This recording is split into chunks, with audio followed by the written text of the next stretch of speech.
Vaša aura ovplyvňuje váš život. Každý človek, zviera, rastlina alebo predmet je obklopený energetickým obalom, ktorý nazývame aura.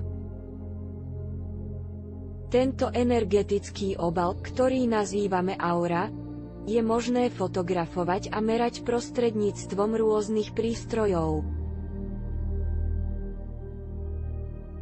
Aura človeka v žiaducom stave je celistvá, žiarivá a plná čistých, životu prospešných energií. Ak je to tak, vtedy vieme, že je človek zdravý a v rôznych oblastiach žitia naplnený a šťastný.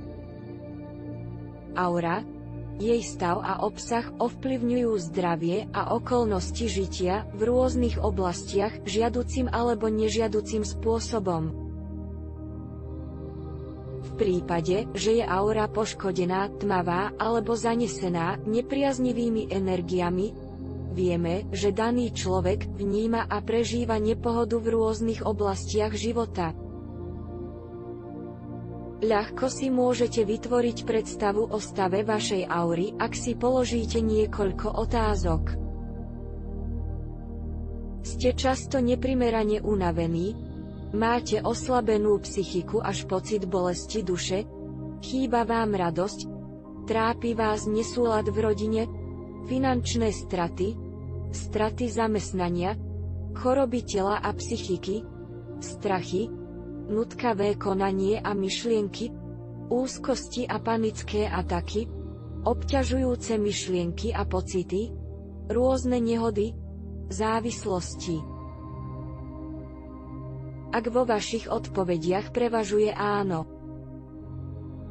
vaša aura je s veľkou pravdepodobnosťou zanesená škodlivými energiami. Je nutné očistiť energie vašej aury. Je nutné auru zaceliť a naplniť ju sviežou životu prospešnou energiou.